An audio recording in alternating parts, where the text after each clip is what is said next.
नमस्कार दर्शक मित्रों, आप देख रहे हैं जीपीएमसी न्यूज 24/7 लाइव।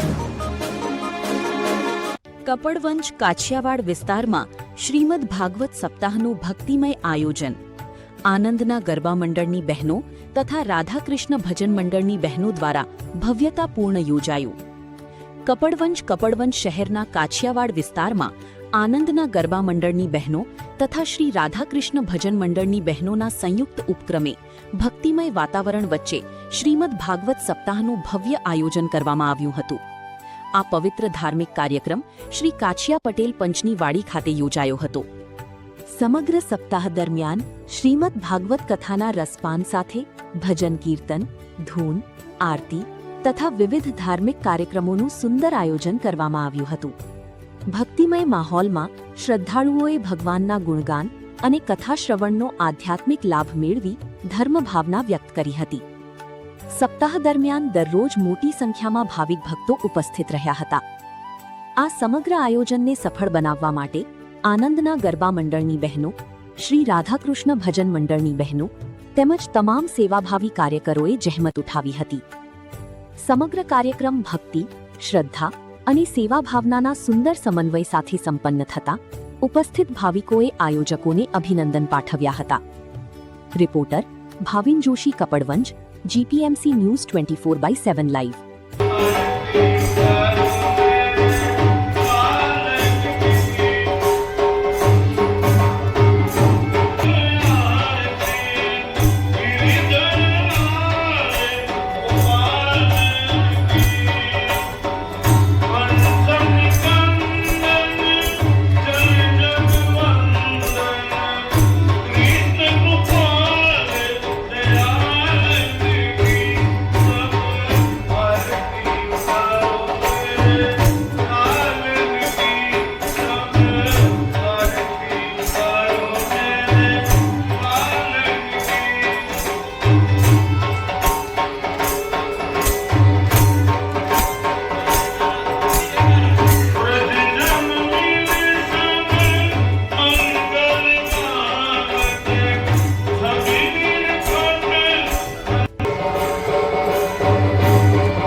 રૂક્ષ્મણીજી આવ્યા પરણવા અને એ વખતે કે જે સીધુપાલ દાન દોડીને આવ્યો, રૂક્ષ્મણીજી કે જે અંબાજીનું પૂજન કરીને આપું છું અને એ વખતે રથમાં બેઠા રૂક્ષ્મણીજી અંબાજી માતાને પગે લાગે, માનું તેજ હતું ને રૂક્ષ્મણીજી માની સાહેબ બધા દ્વાર પર પહોંચી ગયા। આ બાજુથી ભગવાન કૃષ્ણ આવ્યા, હાથમાં હાથ પકડી બોલ શ્રી લક્ષ્મી નારાયણ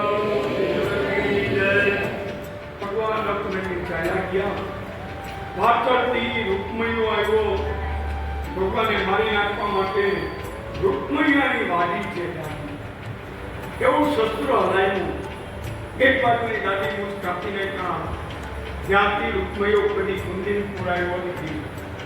હવે ભગવાને બધા દ્વારિકામાં આવે છે.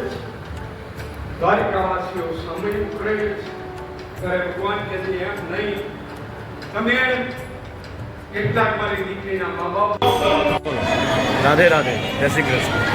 આજે કાછિયાવાડ પંચ દ્વારા આયોજિત શ્રીમદ ભાગવત સપ્તાહ જ્ઞાન યજ્ઞનું પૂર દિવ્ય અને તેજોમય સુધી ભાગવત કથાનું પારાયણ થયું. એ નિમિત્તે દરેકે ભાઈ ભક્તોએ સૌએ હળીમળીને ખૂબ ઉત્સાહથી આનંદ લીધો. આનંદ સાથે ભગવાનના આશીર્વાદનું મંગળ પણ પ્રાપ્ત કર્યું. એવી ત્યાં સંસ્કૃતિ વધે, ભક્તિ સાથે ભગવાનની કૃપા પ્રાપ્ત થાય. એટલા માટે દરેક જણ આવા સત્સંગની અંદર લાભ લેવો જોઈએ. લાભ લઈને દરેકને લાભ આપવો જોઈએ. જે આપવાથી આનંદ મળે તો ભગવાન આપણને આશીર્વાદ પ્રાપ્ત કરાવે છે. એવું આ સુંદર બધાનું કાર્ય કર્યું છે. દરેક ભક્તોને આવા કાર્ય સાથે જોડાવતા રહેવું જોઈએ. એ દરેકને મારા જય શ્રી કૃષ્ણ.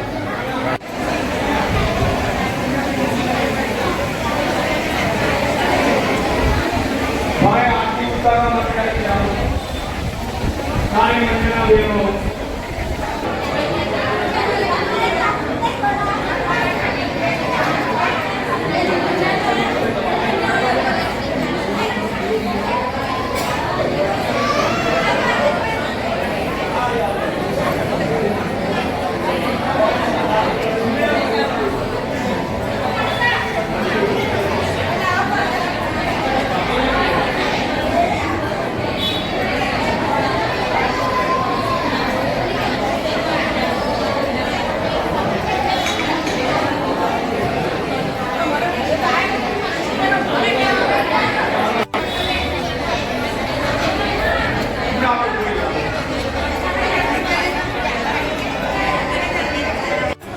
જય શ્રી કૃષ્ણ. કાચા પટેલની વાડીમાં ભાગવત સપ્તાહ બેઠી છે. એમાં બધાય મહિલા મંડળ અમારું કે તોતરાય મંડળ, ગાયત્રી મંડળ, રાધાકૃષ્ણ મંડળ બધા સાથ સહકાર બહેનોએ આપ્યો છે અને આ ઉત્સવ સારી રીતે ઉજવ્યો છે. આ ઉત્સવ સરસ ધામધૂમથી ઉજવાયો અને બધાને આનંદ થઈ ગયો. આ ઉત્સવ સરસ ઉજવ્યો છે એટલે બધાનો સરસ આનંદ થઈ ગયો. રાધે રાધે. અને કીટી પાર્ટી બનાવી અમે સરસ વર્ષે આવો એક ઉત્સવ તો થવો જ જોઈએ કે જેનાથી ખરેખર ખૂબ જ આનંદ થાય. આ વખતે કરતાં બહુ સરસ થઈ અને ઉત્સવ બહુ સરસ રહ્યો અને આજે લગ્નની વિધિ હતી એ બી બહુ સરસ બધા આનંદ થઈ.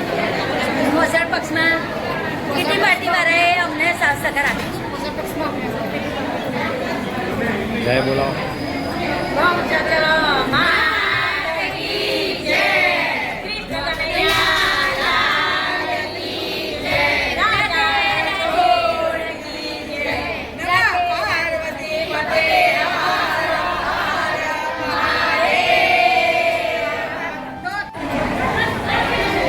આથી સર્વ કપ્પડવંદન ગામની ધર્મપ્રેમી જનતાને જણાવવાનું કે હું સુરેન્દ્રનગરમાં રહું છું. આજથી 40 વર્ષ પહેલાં આ જ વાડીમાં કાછિયા પટેલની વાડીમાં ભાગવત સપ્તાહ વાંચવા આવેલો. આજે 40 વર્ષ પછી ફરીથી આ જ વાડીમાં એક ભાગવત સપ્તાહનું સર્વના સાથ સહકારથી આયોજન કરેલું, જેમાં તારીખ 23થી 29/7 સુધી આ આયોજન છે. જેમાં કપિલ જન્મ, નૃસિંહ અવતાર, રામ અવતાર, વામન અવતાર, કૃષ્ણ અવતાર, ત્યારબાદ ગિરિરાજ ધરણ અને આજે લક્ષ્મીનારાયણ એટલે કે કૃષ્ણ અને રૂક્ષ્મણીના વિવાહ એનો ભવ્ય રીતે પ્રસંગ ઉજવાયો. અને આવતીકાલે સાંજે 5 કલાકે આ જ્ઞાન યજ્ઞની પૂર્ણાહુતિ છે. આ કથામાંથી અમારે જે કાંઈ ઉત્પન્ન થાય છે એ અમે બટુક ભોજન, વિધવા બહેનોને ભોજન, ત્યારબાદ વૃદ્ધાશ્રમ આવા અનેક કાર્યોની અંદર એના અનાજનો ઉપયોગ કરી છીએ. સર્વને અમારા જય શ્રી કૃષ્ણ. નમઃ.